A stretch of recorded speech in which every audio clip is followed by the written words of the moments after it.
morning, viewers. Welcome to Punchline Africa Television, broadcasting from the Political Command Center in Nairobi, General Headquarters. Good morning. Good morning wherever you are across the continent of Africa, in the world, in the globe, in Lisbon, Portugal.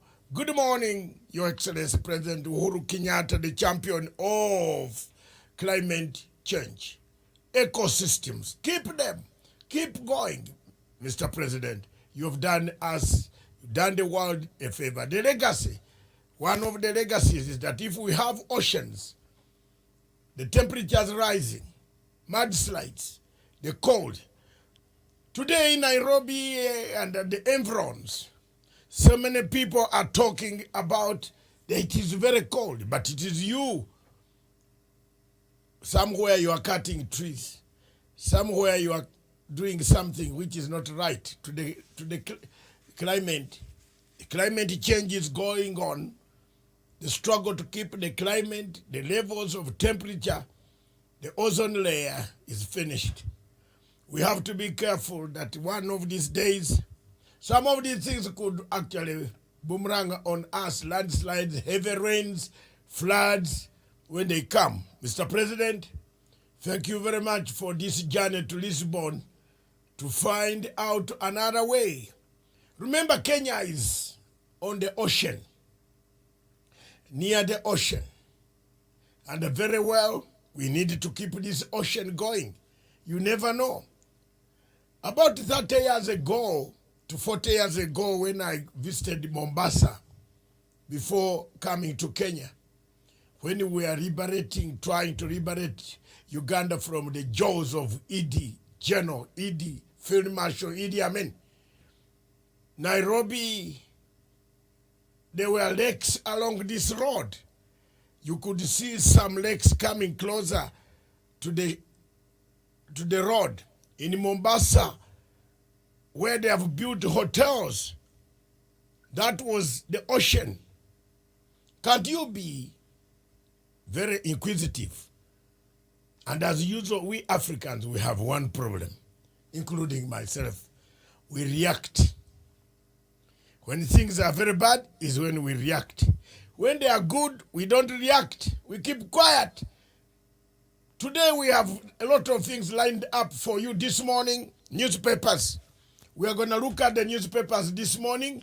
Then I'll give you what we call in the second top of the hour, the political debrief. Then the third hour, we shall be doing what we call live from Abuja with our correspondents on the ground in Nigeria, in Abuja, the capital city of this country called Nigeria. It has collapsed. The state has collapsed. I'm going to look at the state of Nigeria. It has collapsed. Abductions, terrorism, hostage taking, mutilation, ransom, corruption. It was one of the biggest hopes for the Africans. And we thought, if we produce things in East Africa, we can sell them in West Africa.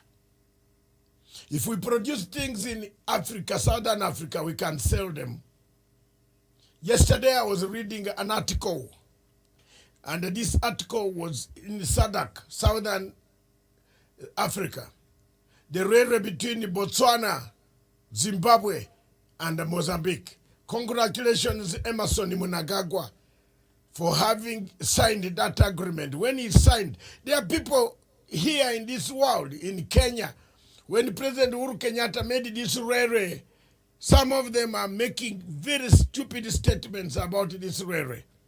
But in several years to come,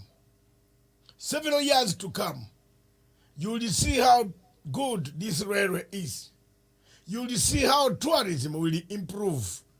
People should now look for money to build hotels around the stations as the railway goes all the way to Uganda, to Kigali in Rwanda. We are not doing it. We are here blaming the government. We are here blaming Uhuru Kenyatta. But he has brought the railway. They compare the prices. Even the people who have not read economics, you find them being the best economists. Africa has got a problem. We have a problem. And that's why this station, for 7 years, we have been very, very, very vocal. And we take no prisoners. We are sorry. We don't take any prisoners of lazy minds. Neither do we entertain anybody who wants to malign us. We hit back. We say the truth. We tell the truth. Good morning, Africa. This is the voice of the voiceless in Africa. Myself, I'm here going to take control for the next 41 days across Kenya. The people of the coast, the people of the west, the people of northeastern, all my coordinators of the legacy trend in western, in Nyanza, be on the standby. We want to see, assess the projects, how far we have done our legacy. We have it. As we finish the 41 days left, by September, we would know what type of legacy we have left. A very fantastic legacy. Good morning, Africa. And as I have told you, we have shows lined up. Later on at 3 p.m. East African Standard Time, we shall cross over to Lisbon and have our correspondent on the ground in Lisbon, Portugal. Another colonizers, Portuguese, Obrigado. I have, my daughter is married to a Portuguese, so they have taught me a bit of Portuguese. But the word that I know most is Obrigado. So my daughter, firstborn granddaughter, talks Portuguese. Ah, what a house. My house is a mixture. Granddaughter talking Portuguese, another one talking Igbo. Another daughter of mine is married to the Igbo people, the ones molested by Buhari. Today we want to see, why don't you give them a referendum if you hate them so much? They will decide their destiny. Good morning, Africa. Then later on, I will give political debrief. My correspondents across Kenya. Good morning, Douglas Kirimi. Good morning, Douglas, Dr. David Matanga, and to our crew and to our friends across the world. Good morning, good afternoon, and good evening, depending on where they're watching us from. And thank you for having me on the show, Dr. David. Douglas is in the mountains of Mount Kenya, on the Aberdares slopes of Mount Kenya. How is the weather there on the mountain of Mount Kenya? How are you feeling? You say you like my shirt, the way our shirts are. Talk about it. The weather is a bit warm today, Dr. David, and we are enjoying its cold season, which I think has been very mutated by the climate change. We used to have the cold weather in July, exactly from, I think, July 7th all the way to the 1st or 2nd of August. But now it comes early in June, around June 15th, and we thank God for that, and we are happy. Of importance across the mountain, the sounds from the mountain is that in the next few days, the Miraa business is going to be opened officially. The trade agreements are going to be signed in Nairobi on July 5th, and the President of the Republic of Kenya has been instrumental on that. People have been campaigning on that issue of Miraa business. Remember, Miraa business is a booming business among the Nyambene people of Meru County, but it's an economy that stretches beyond even Meru County, that brings a lot of foreign exchange to our country, and especially the backbone of the Meru economy. The larger percentage of the Meru economy is funded from the Miraa business, and we are glad that that segment of the economy, of our local economy, and for our communities has been jump-started by His Excellency, the President of the Republic of Kenya, such that in the next 41 days, No one is coming to try us with the Mirror reopening and also Mirror business issue as a campaign issue. The way Jesus Christ was tried for 40 days by Satan in the desert. Nobody is coming to try the people of Meru for the next 40 days, lying to them that he's going to find a solution. Whereas he has been in government for over 10 years with President Uhuru Kenyatta. William Ruto has been lying to the people of Meru that he is the solution to the Mirror economy. Remember, Mirror is a very contentious issue, is a very contentious business in Meru and beyond. Remember, there are people, there are Somali people of Somali origin, there are people of Kikuyu extraction who have always depended on the Mirror business, either as they supply vehicles for transportation, logistics, and also as transporters and maybe the end consumers. There are people whose livelihoods have been affected, and he had appealed to that section of people, lying to them that he's going to correct that. But we thank the president for coming through for the people of Meru, such that in the next 40 days, they're going to vote for a president, they are going to vote for a deputy president, not based on a promise of reopening the Mirror business, but on a promise of better prices, new markets, and also a conducive environment for Mirror business people and the Mirror economy in Meru. And we are assured that our Mirror business or economy is going to be a top priority for the next government, such that when we go to vote, we are going to vote outrightly for a person or a government that is going to take care of our local economy, because we have been affected despite COVID-19 eating hard on the people and the economy around our communities. We've been hit hard since the closure of our major Mirror business in Somalia. The next government should focus on setting the agenda to the people of Meru that now that the president has been able to open a new Mirror business in Meru, in Somalia, we are going to expand the way Odinga has been saying that he's going to expand the same business to DRC, where the president of DRC is his friend, His Excellency Felix Tshisekedi. Thank you, Dr. David. Thank you very much, Douglas. That is a full brief of the legacy trend of His Excellency President Uhuru Muigai Kenyatta, who has negotiated the Mirror business across to go to Somalia to be exported. The agreement will be signed next month. We wait and see. More good things are coming. And we shall be voting somebody who will let Kenyans vote. Don't just say vote wisely. Go and vote for Raila Amolo Odinga and Martha Karua. They will change your lives. One of the topics before we go to newspapers, because every time we read the newspapers, me, I don't read the newspapers. My knowledge is here. Everything is here. In Kenya, people are making high prices, shortages, a personal issue. I'm wondering whether people here have enough. They see the radios, they hear the radios, they see BBC. Some of them, either we don't have enough education. Prices all over the whole world, the entire world. 100 pounds in Britain buys you almost nothing.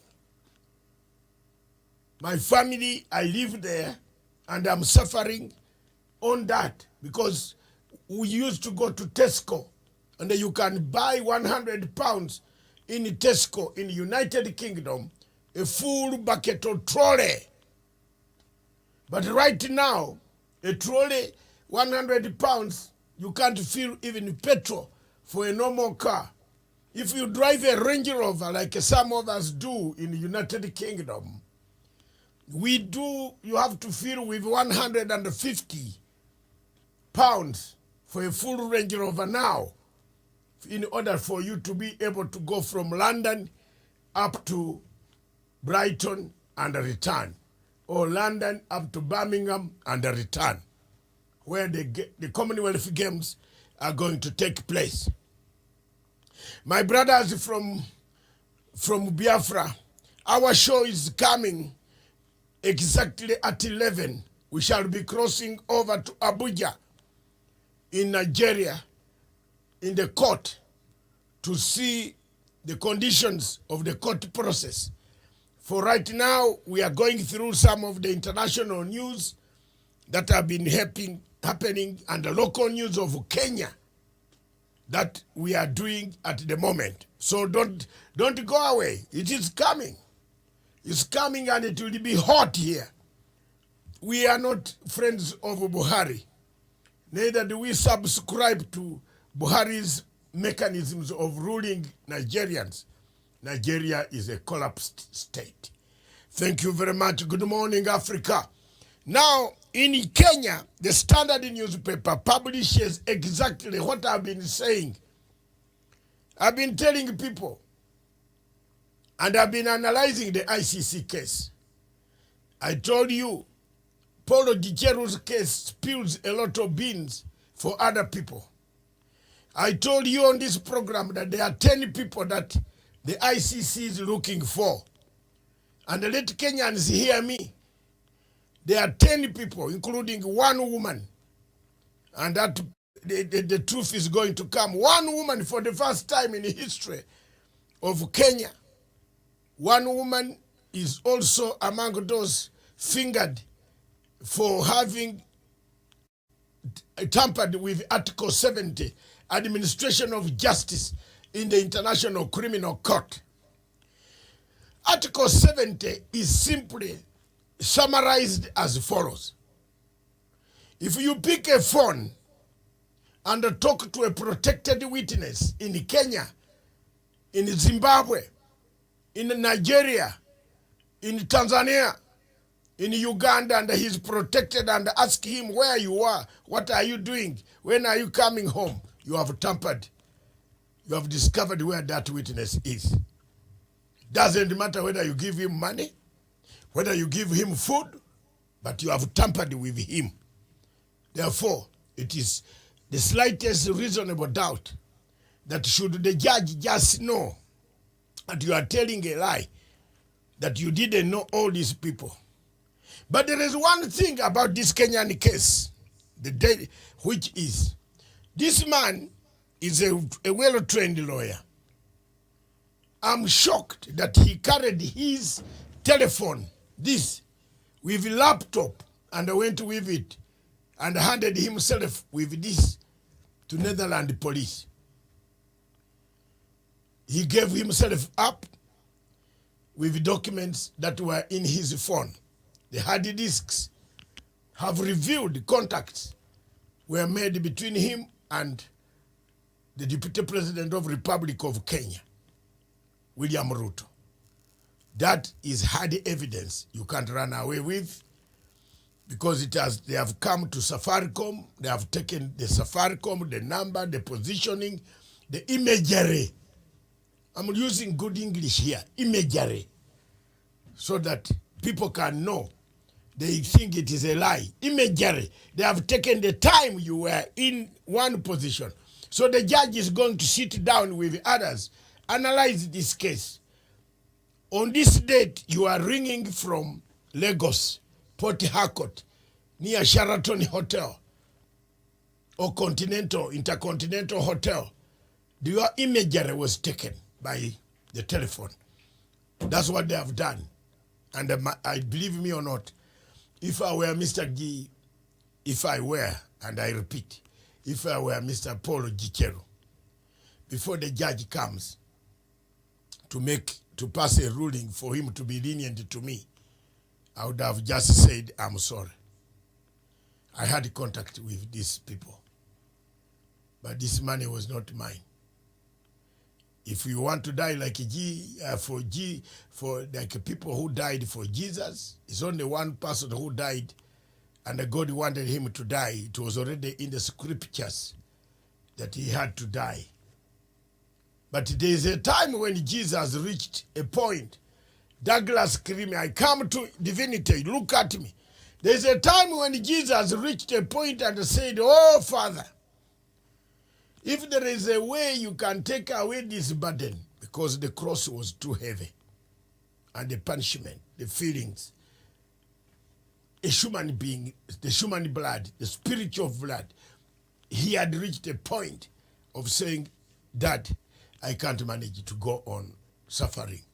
But because of the scriptures that were laid down by Stephen, by Paul, by the others who came before, You remember the letter of Paul to the Philippa, the people of the Philippians, and they said, oh, remember my words.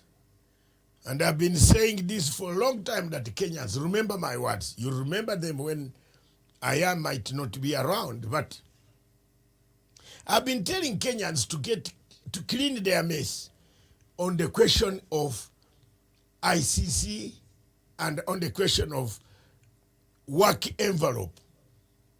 I went to court. I think pictures can be brought there.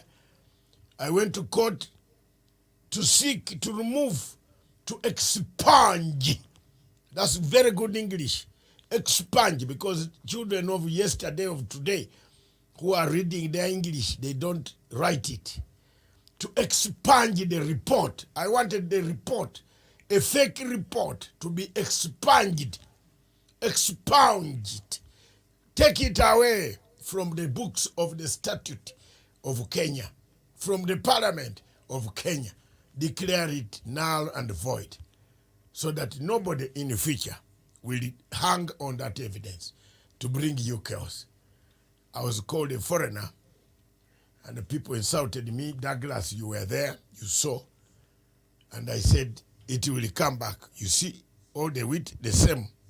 The story is there.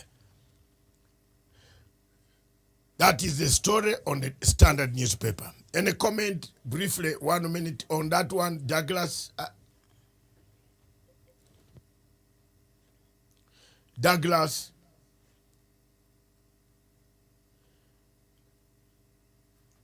Douglas Kirimi from Meru. Any comment on that? The Standard newspaper, the ICC, phone data links Ruto to witness bribery. It goes further that they have associates in the Ruto, William Ruto, as a ICC prosecution. As ICC prosecution names 10 other associates. Allah, that is me at the court. I was in the court. I went to court to remove work envelope. Douglas Kirimi, are you there with me? Yes, Dr. David, I'm here. Any comment? Or where had you gone again?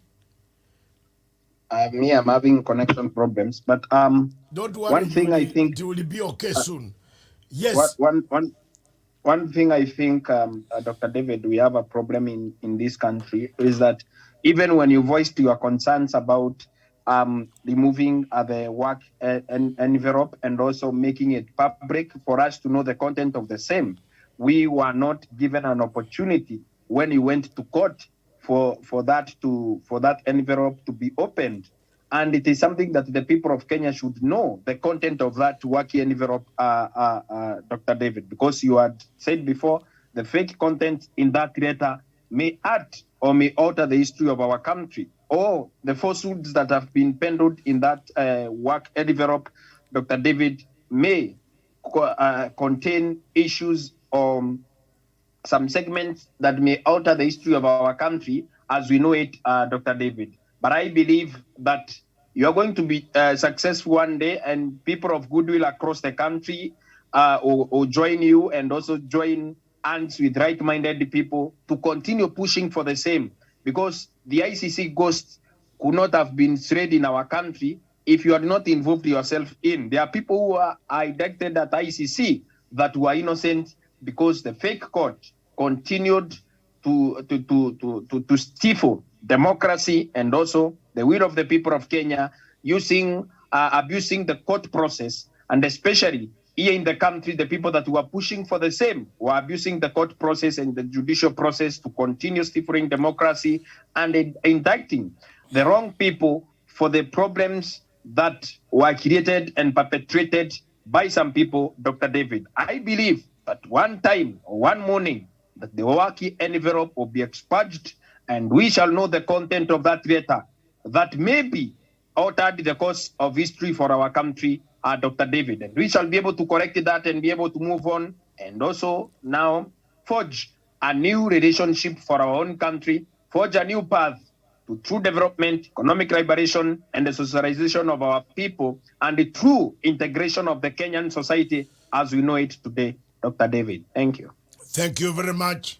That is the one of the stories that is doing rounds, and the pictures that you see there are pictures of myself in the court, in the Supreme Court, the High Court of the Republic of Kenya, seeking to expunge this report from Kenyan books. And those hearing me, those who are in authority, whether you are mentioned or not mentioned, please, you never know. As long as an envelope that is invisible, and Douglas, you have said it rightly, that perhaps one day, and perhaps one day, someone will come up, stand with me, be with me, and accept that I was right.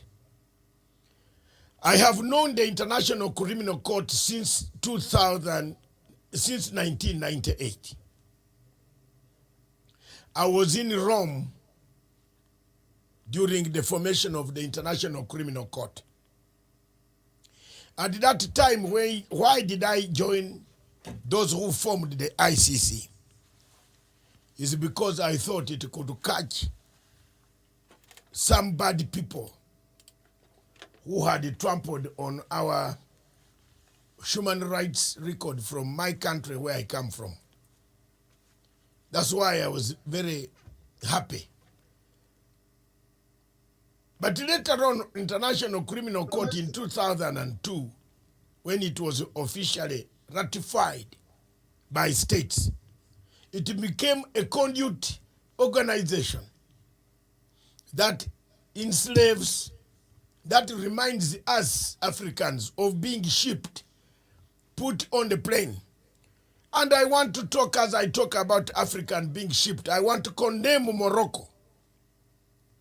I think most of you have seen the video that is making rounds, how black Africans from Africa have been killed by the Moroccan security agencies and Moroccan police. I call upon the African Union to expel, not suspend. They should expel Morocco from the AU.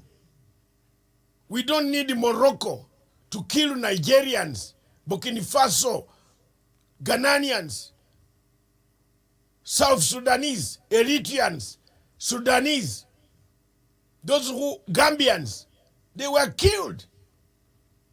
Why don't you just arrest them and return them to the countries where they want to go?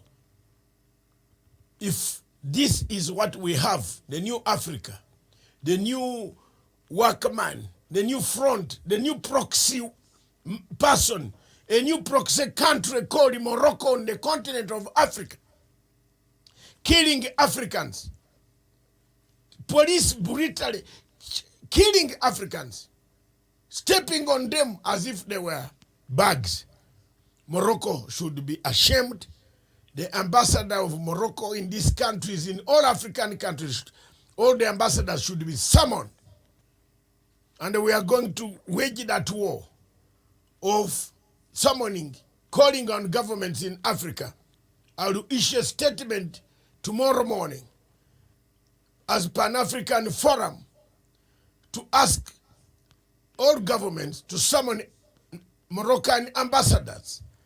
In Kenya, they are meddling in the affairs of this country, supporting William Ruto. And the Kenyans think that we don't know. Ruto thinks we don't know. We know. And for me, I tell the truth. When we have chaos, these Moroccans are going to create us chaos. Therefore, they should be summoned to answer why they have taken sides.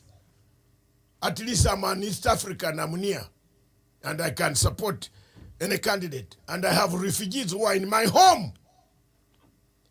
27 of them are still in my place. You cannot tell me not to talk about it. You must be naive for you to tell me not to talk about the situation of Kenya, when in my own country, my own parish, I have Kamau, Njoroge, Waithaka, They are sending money. They are there. They are doing their business. I've even given part of my land. Some of them have taken it. Why do you kill people? Ruto said he will send away refugees. That's why I hate him. And I don't like to tell him that. I want to tell the truth. Because if you send away refugees, it means when he takes power in Kenya, he will send away all of us, refugees. But Ruto, you might be a refugee very soon. Yeah. If all of us knew that we were going to be refugees, who would be born? If I knew my mother told me that you are being born but you will be a refugee, I would tell my mom, don't bring me. But here we are. I want to thank Her Majesty's government for having restituted us, especially me, given me education, the tools of analysis, the tools of engagement, settlement, resettlement. I want to thank the people of Kenya for allowing me to practice the tools of analysis that I went to school to read. And I can speak proudly because there's nothing you can ask me which I don't know. The only thing, don't ask me about mathematics. But anything to do with arts, ask me. I want to thank all those people, friends of mine. But the killings of people, Africans in Morocco and other places, must be condemned. Thank you very much. Douglas, you have a point there?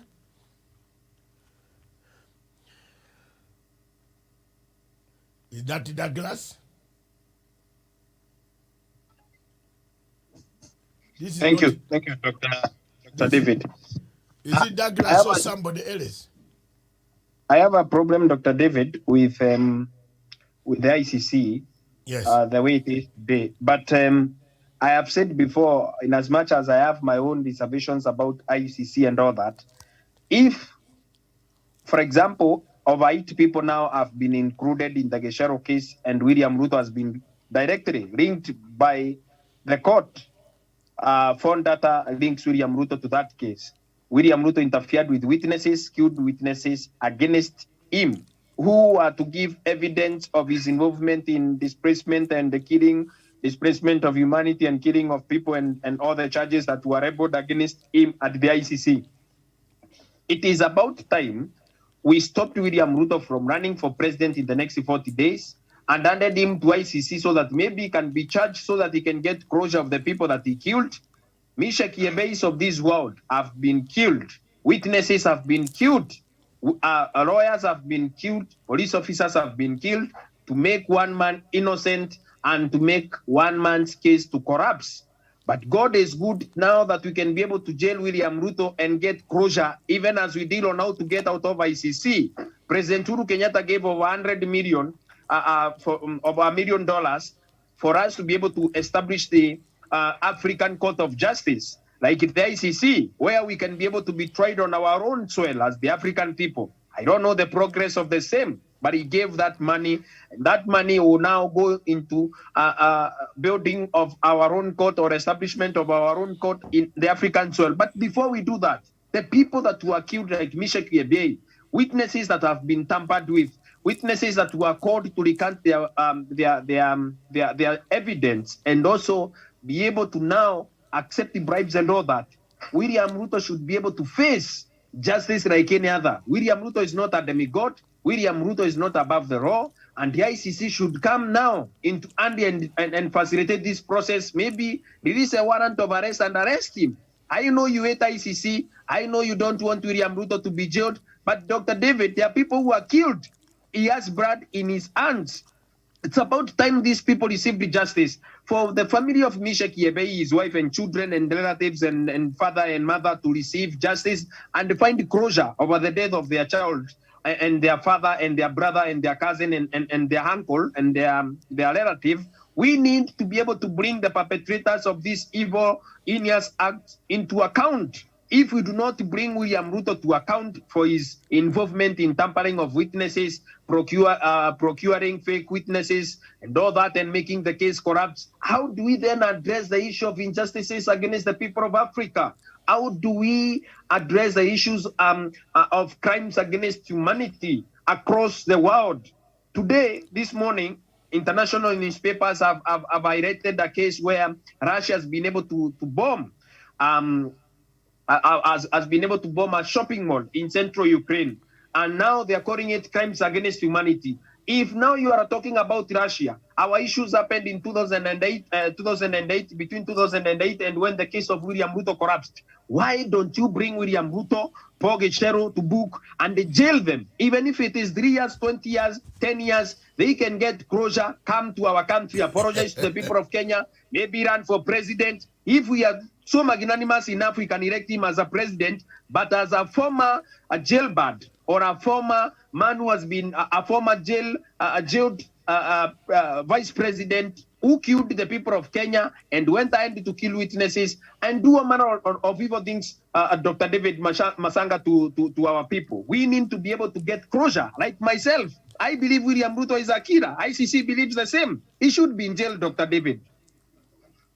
Oh. Thank you very much. It is the ICC themselves, Douglas, thank you very much. I am an opponent of the International Criminal Court for the last 17 years because our case was the first case in the whole world. The Uganda case of the 5 commanders, I was their representative to go to ICC to mediate a peace process, a corridor for them. I faced the International Criminal Court in 2005. I know its operations. And from yesterday's evidence, I know what Article 70 means. Because equally, I have been also arrested by Ocampo, detained for 3 days, saying I had tampered with a witness, but I won the case because the witness was on social media. The situation of currently, if I were Paul Jecheru, I would just say I'm guilty. The evidence before us, even if you saw the defense lawyer just shouting instead of analyzing the events. Some of these lawyers don't even know the law. The Article 70 is very clear on the law. Contact is Article 70 is purely contact. Any form of contact that you have made a telephone call to Douglas Kirimi, who is a protected witness under Article 33, a protected witness in this country, in Kenya, in Nigeria. They changed the ID of the witness who is going to sit in court and give evidence and say, I saw him get a gun to shoot so and so. If you get in touch with such and threaten or talk to him in a manner, you have already violated Article 70. So this running up and down that, oh, I'm doing this, oh, I'm doing that, rubbish. It won't help. Let's face the facts. The verdict of this case, believe me or not, it will come guilty. It will a guilty verdict can be seen. You can see it. You can smell it. So that is the International Criminal Court. Douglas, our last item as we jump on the other situation of debrief. We are now, actually we are entering the political debrief. Is Kenya a country of wash paradise? Douglas. Is Kenya a country of wash? The headline in the Daily Nation says, a wash paradise. Everything that goes wrong on money, illicit money, illicit trade. Are we going the Central American style?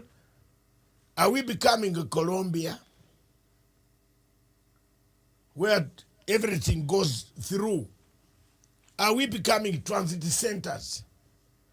Who is bringing this type of habit? Isn't it the same people you are talking about now? It is associated with them. Viewers, Prime Minister Alda Moro, what is happening in Kenya today reminds me of the history of Italy. Prime Minister Alda Moro, who was a very great statesman, the Prime Minister of Italy, was assassinated in 1978, was kidnapped, taken by hostage by Red Army, the Red Brigade, the terrorist group called the Red Brigade. But this prime minister used to defend the head of the mafia in Sicily, the head of the Red Brigade. They had links. The prime minister used to tell them that when the police wanted to go on the Red Brigade, the prime minister said, we shall do peace talks. Until the leader of the mafia, go and read that story, the assassination of Prime Minister Alda Moro. Italy had become a wash paradise where extortion, money laundering, corruption, washing money, transporting goods, drugs, it had become a transit center of Britain, of Europe. And it created the first Red Brigade terrorist group, which used to fight as communists. They wanted to install a communist state.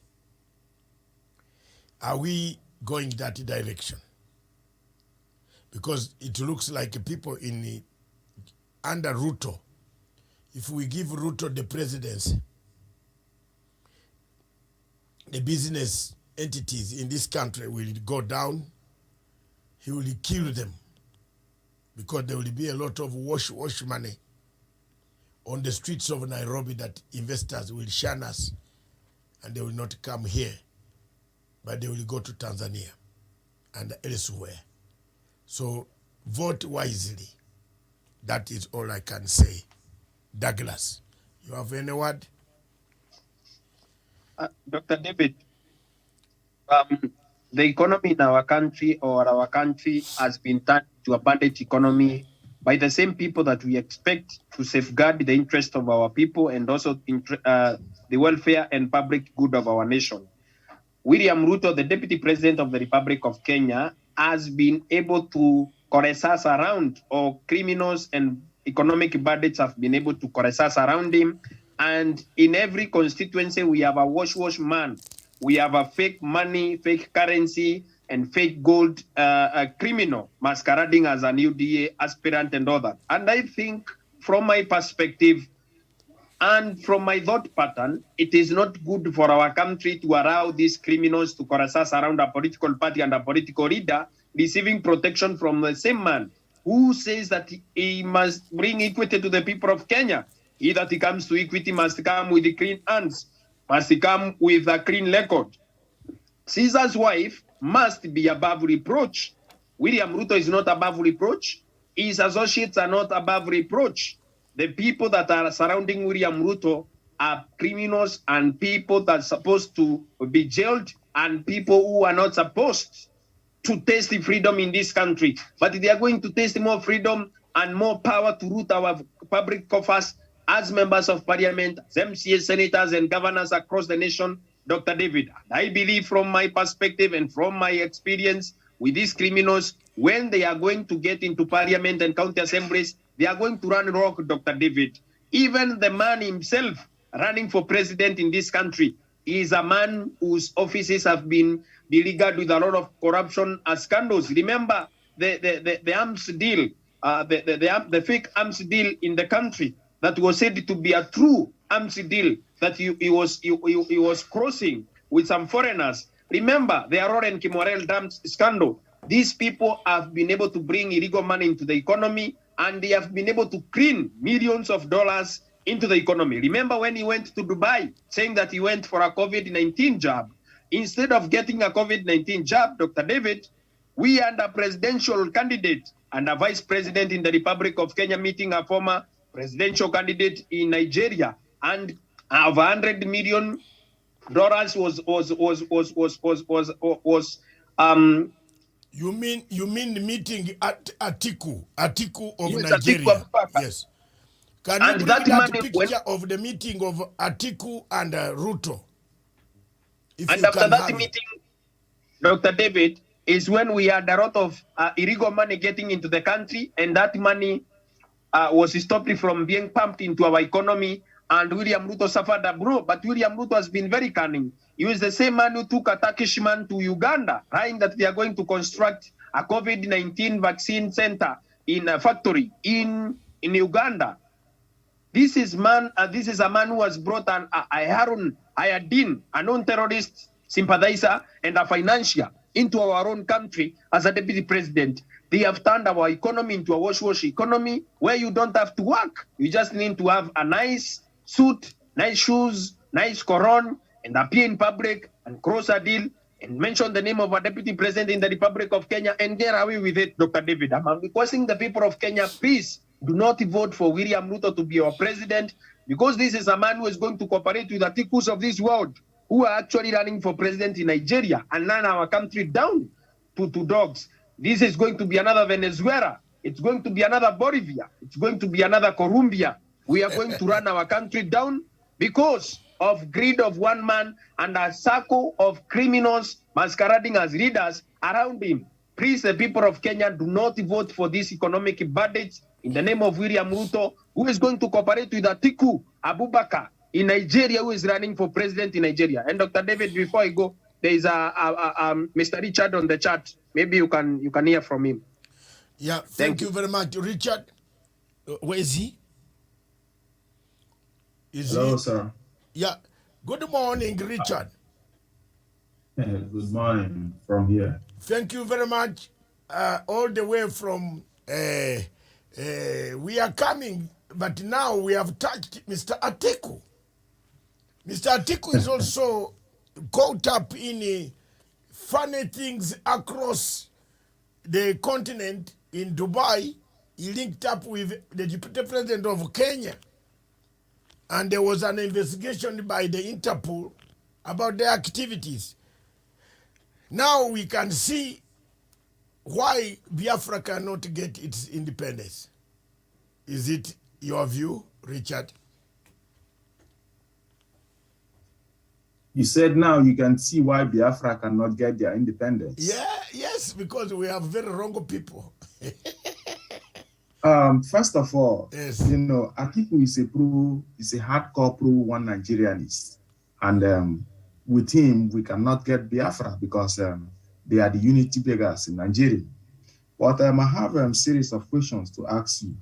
Number one is, do you have anything to tell us about the abduction of Mazi Nnamdi Kanu from Kenya? Yeah, first we are coming to that because for us, we don't have anything to do with. We are coming to talk about it at the top of the hour when we begin with our broadcast. But the first thing that we want, the broadcast for Nnamdi Kanu is coming at 11. But because we mentioned Mr. Atiku having been part and a parcel of a ring that was taking money with Ruto, that's why we wanted you to come in and comment whether you know Mr. Atiku in Nigeria. But as far as Mr. Nnamdi Kanu being taken from Kenya. The Kenya government itself, we don't work for the government. We are an independent online television. He requested for an interview himself. We didn't request him. And he told me he was in London. I was contacted by IPOB. As you are aware, we have been, for almost 7 years, 6 years, we have been talking about Biafra ourselves without anybody giving us. I think the leadership of IPOB saw it that we are doing a great job. And Nnamdi Khan requested for an interview. It took me time. I asked him where he was. He told me he was in London. He would do the interview from London. And we had a difference of 2 hours. That's why we said we had to put it to fit Nigerian time. We did not know he was here. And thanks God today, inshallah, if God helps, he comes out on bail, he should be able to put the record straight.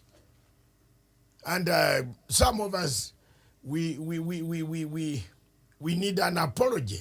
For me, I need an apology because if I had known that he was in Kenya, I would not have interviewed him. Because that would be very delicate for me. I don't know. But he told me he was in London. The contact, the members of IPOB who gave me the contacts who gave him my number are still there, are on the committee. They are officials of IOPB. I've talked to the brother of Nnamdi Khan several times. He's talked to me and he has told them I did not know anything. We didn't know. Our television station, in fact, we are also equally hated by Buhari, like you are. I am, especially me. I used to go to Nigeria, Lagos, but I can't go now. I can't go there. Because as long as Buhari is still there, because my platform has been used, it is earmarked as one of the platforms that spreads propaganda against Buhari. But for the sake of the good Africa that I want, and for me also, I want to tell you I am not an official of the government of Kenya. That's one. Two, I'm also a refugee like Nnamdi Khan. I also have been in exile for 37 years. And if he had asked me and told me he was here in Kenya, I would not have interviewed him. But he told me he was in London. And that is the much that we know. The other statement, Richard, which the government has issued, I'm not the government. And the case is in court. Mr. Wachikoya has taken the case in court. I think the lawyers are working in court here in Kenya. I'm not privy. I don't speak on behalf of the government. I speak on behalf of the Africans. And like any other organization would have interviewed Mr. Nnamdi Khan. Because on Zoom, I don't know. Right now, unless I ask you, and you tell me where you are, I wouldn't know where you are. I was told he was in London. That's all I can say. Anything else?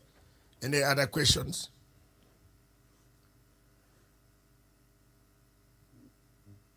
Can I come in? Yes, yeah, go ahead, Richard. Okay. Regarding the case of Atiku, I saw in the news and some video, which is yet to be confirmed, that Atiku was sharing money, trying to lobby people to vote for him. The PDP delegates, and also the same thing Asiwaju Bola Ahmed Tinubu is doing in APC. So although I do not believe in Nigeria, but relatively, Atiku does not have anything to offer Nigerians better than Peter Obi, although I do not believe in one Nigeria. But if you bring these three candidates, I think Peter Obi has an edge over all of them.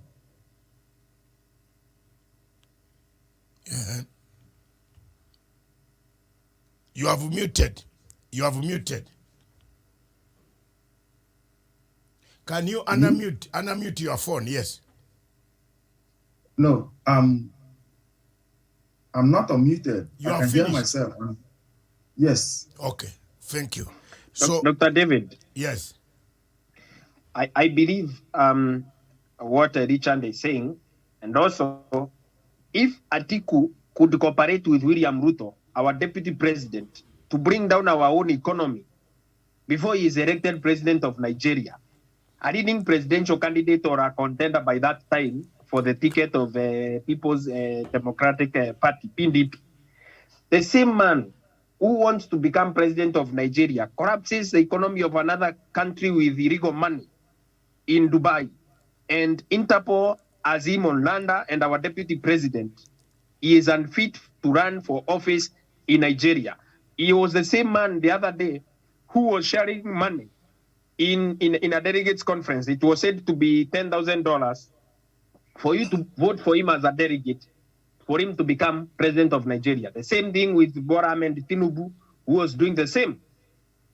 I believe a time has come for the people of Nigeria to make a decision on who becomes their president. But I'm also afraid that Peter Obi, the other man, Kwansol, and others, Sowore, have no national structures across Nigeria. No structures at all, no structures to be able to marshal the people, the agents, and all that, to make sure that they win this election free and fair. And again, the issue of bribery, voter bribery, has become very rampant in Africa. The African vote has become a cartel. The African delegates for political parties has become a very serious cartel. One senator from Kano, Senator Sheugani Sani, former senator, said that he doesn't need to be able to bribe any delegate for him to be voted as a candidate for governorship in their region. And he stood his ground and he got 2 votes. Then he said he wants to meet the people who voted for him, the 2 of them. Then over 70, between 70 and 100 people called him, telling him, Senator, that's me who voted for you. The 2 votes belong to me and all that. The issue of voter bribery, the issue of voter buying in Africa has become so serious that it has turned the African voter into a cartel. That the African voter has to choose between Tinubu and Atiku Abubakar, men that are giving top dollar, who can match dollar for dollar. People like Peter Obi who have no money to pour around and buy people, voter buying and all that, buy serious agents and all that, do not stand a chance in Africa. It is impossible for people like Peter Obi to take the reins of power in 2023 in Nigeria. But if the people of Nigeria choose a true path for development and economic liberation in their country, they should go for Peter Obi. But if it's about dollar to dollar, match between dollar to dollar, it has to be a contest between Tinubu and Atiku Abubakar. Bad choices for Nigeria, but that's how the vote has become. He has become, the African vote has become a serious cartel that has to be bribed for them to vote for leaders that can be able to take them forward. We've seen it in Nigeria. We've seen the Anti-Corruption Commission in Nigeria go out there and disrupt those delegates meetings because people are being bought with the top dollar to vote for these presidential contenders for the party tickets and all that. And back to our country, the same thing is happening.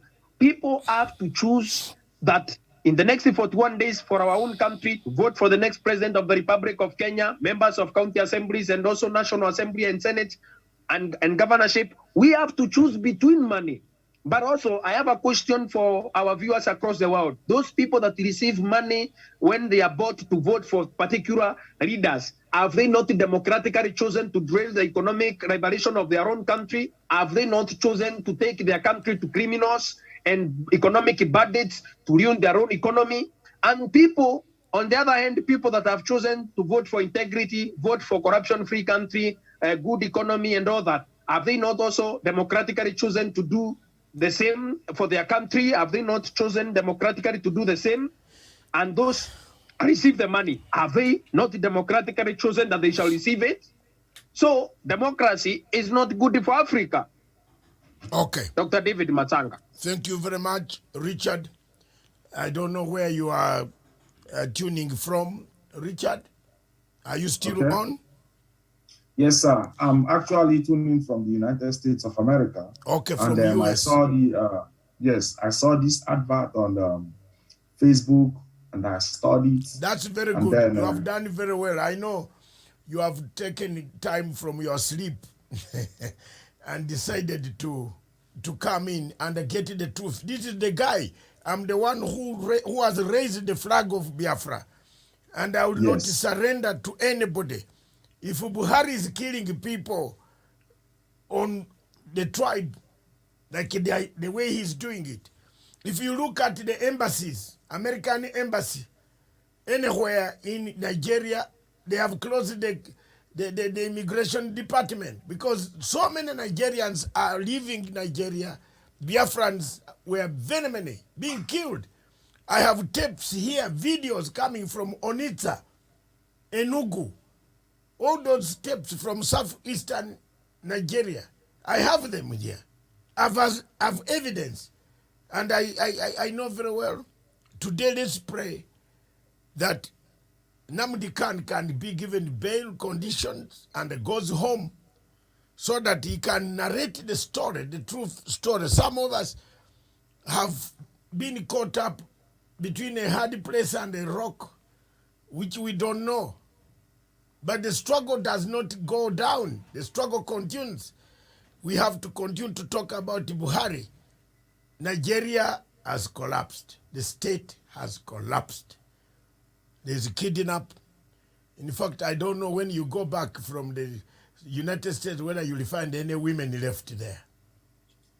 All the women, all the girls are being kidnapped, taken by Boko Haram, by kidnappers. MPs are being slaughtered. Someone slaughters an MP and takes 15 million naira, then cuts the head of the MP. Then what's the use of paying the naira? This is something happening. You might think it is in a film in California. But this thing is happening in Nigeria, in one of the countries on the African continent. And Africans are keeping quiet. No television station is talking about it. All of them have closed their eyes. The CNN, nobody wants to go there. But when there is something, the CNN is the first one to say there is a war in Congo. But nobody is focusing the war in the silent war taking place in Nigeria at the moment between the Igbo and the Fulani people, Christians versus the Muslims of the north. Some of them are killing their people. And it's a very serious Nigerians. A referendum is a right of the people, enshrined in the United Nations Charter, that if you feel that you are not happy, you can seek a referendum. All what most of the Biafrans asked for is a referendum. Give them the referendum. If they can take it, they take it. If they vote yes, they want to go away, they will vote yes. But Biafrans are 120 million people. So far now, the population of Nigeria is 220. There should be about 80 to 90 million people. And this is a great nation. We have people scattered everywhere in London, in the US. Look at you, you are in the US. You have to struggle down to get on a country where sunshine has already come. You are at night. You have to come on our show, wherever you are, you know, because you are at night. So, Richard, welcome to the show. We are about to begin at the top of the hour. And we shall be crossing live to Abuja, where our correspondents are near the court, inside the court. And we shall be bringing you the news we talk about Nigeria, the Boko Haram, the abductions, the killings that have taken place, all these things, we shall talk about them. I thank you very much. Continue watching us all the time on African News. We have got plenty. On the other African news that I want to bring is Tanzania, the Citizen newspaper. How Mama Anna Mkapa drew Samia into politics.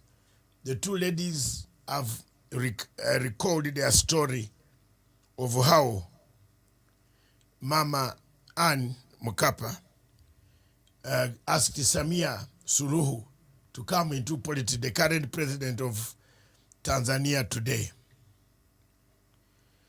There is a constitution of returned home, while Buhari is expelling and killing many to go away. Some countries in Africa are a shame, and some of them don't want people to come back. But the Tanzanian president said enough is enough. Therefore, all political opponents must return, shake hands, compensate them with the money that was lost. And I believe me or not, she's doing great. She's not interested in some of these meetings that are being carried out. She's doing great. She has called a lot of people to come into Tanzania. The Daily Monitor of Uganda says there's a strike, a looming strike of teachers in Uganda, and the ministers disagree on the teachers' strike.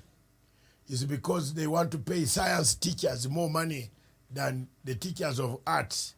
Yet all of them take 4 years to study degrees. I think somebody needs to tell the government there that there's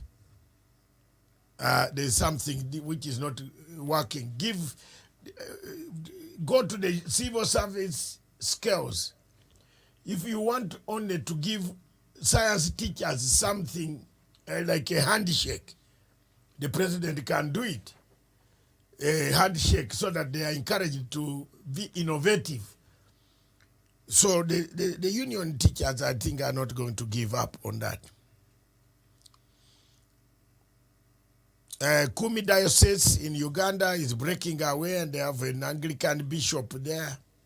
Hey, churches, I don't know how churches in America, Richard, how those churches in America behave.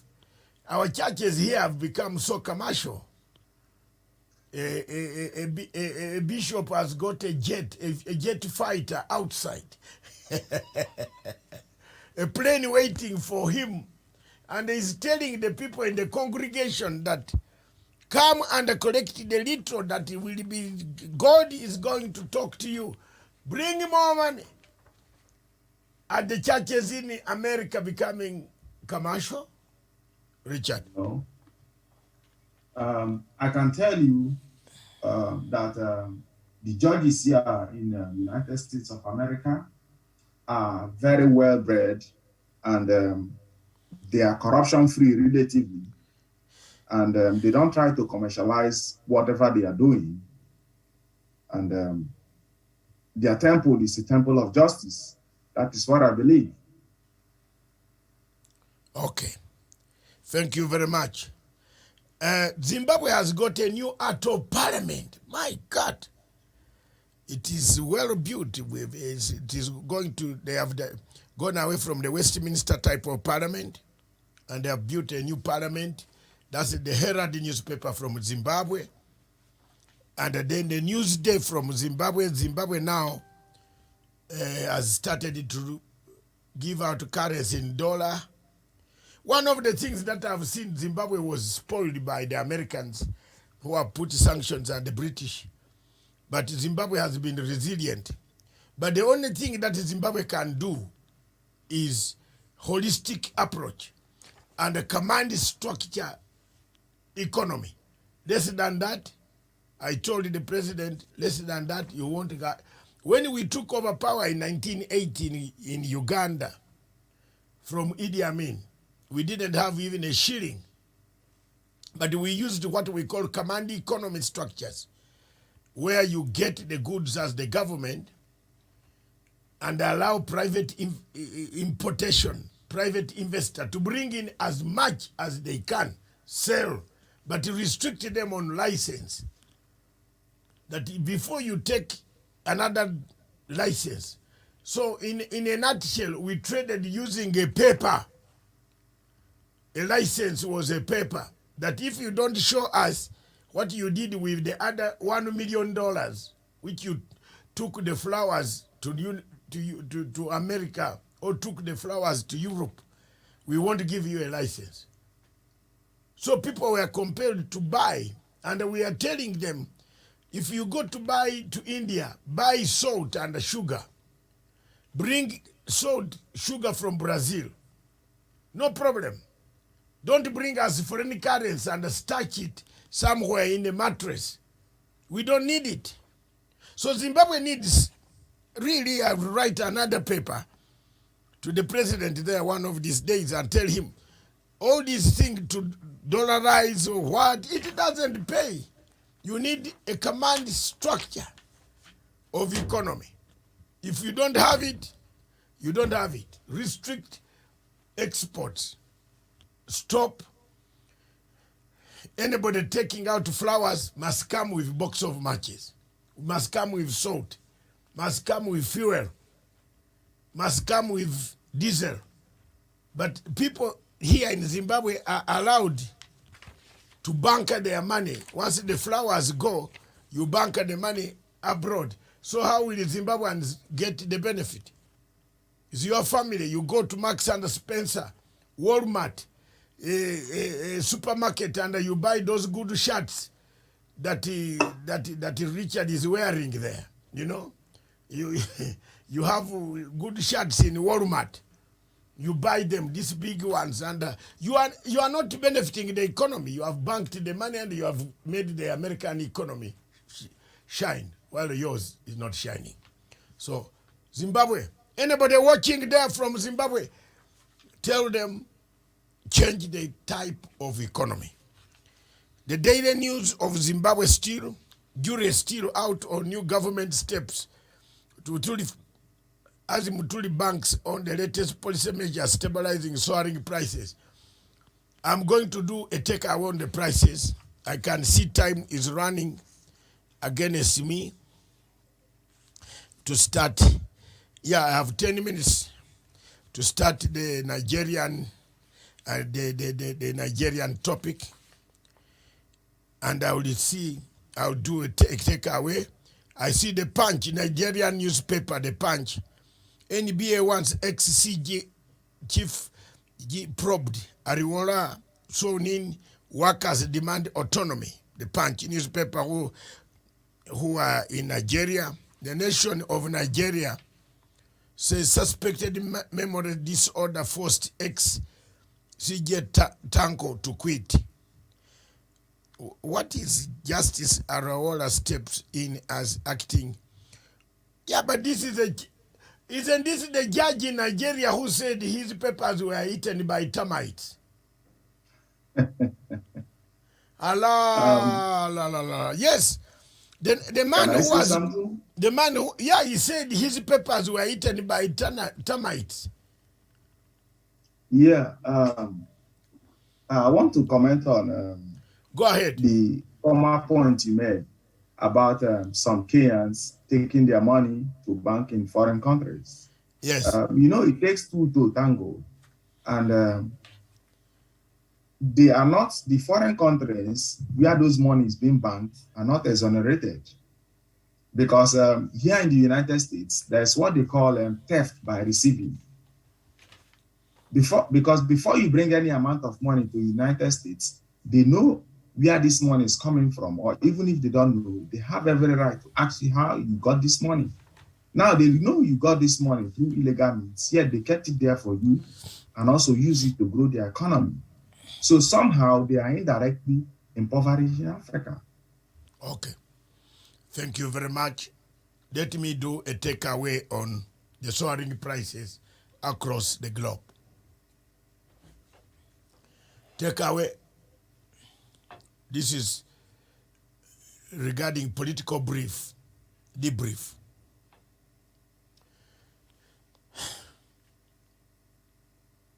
Yes? Across the globe, there is a lot of outcry regarding the high prices of commodities. This has come as a result of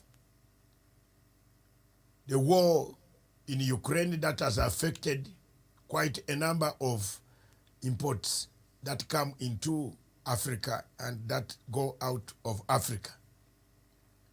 Ukrainian and the Russian war has sparked a very dangerous trend that could make Africa and some states in Africa come under siege from their natives and the citizens who are demanding for lowering of prices. Back in Kenya, the prices of the basic commodities has gone up, like the prices of basic commodities have gone up in Britain or America. The difference between America and Britain and Kenya is that in America, they fight corruption. They tell you, we shall come for you. But in Africa, we glorify corruption. We grow maize in Kenya, for example.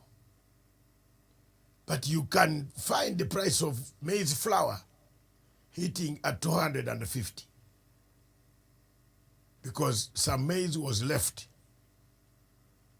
in the stores to rot because a corrupt official, a corrupt person gave his relatives the tenders to import maize from a neighboring country to fill the grains stores of this country.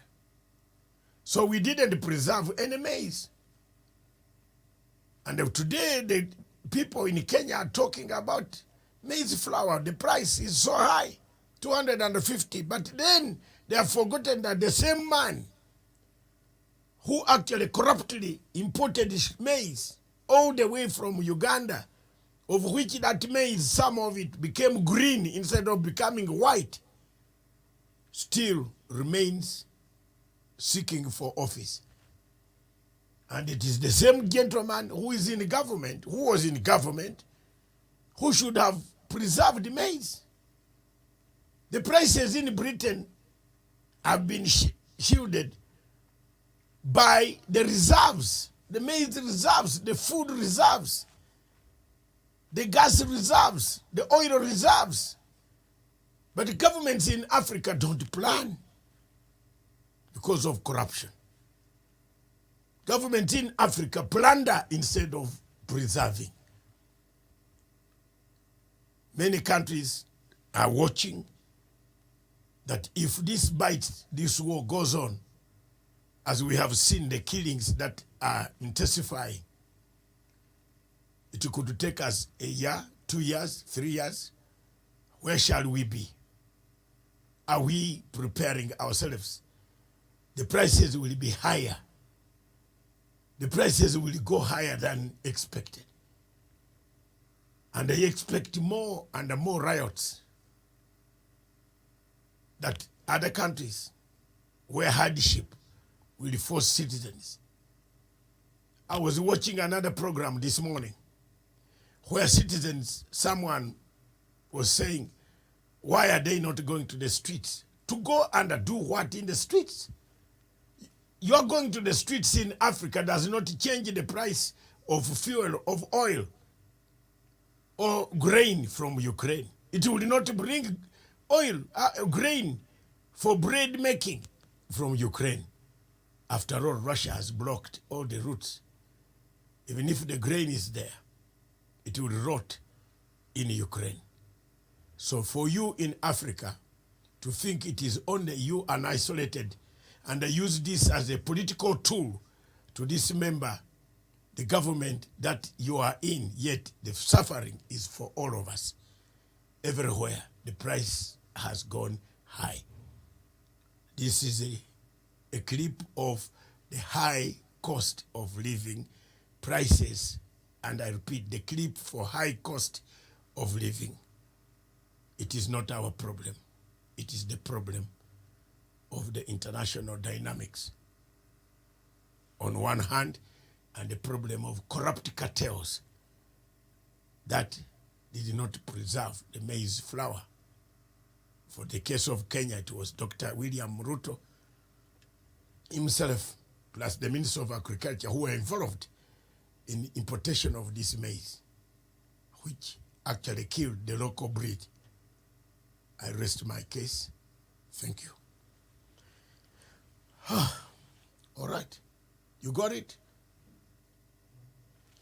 Can I quickly have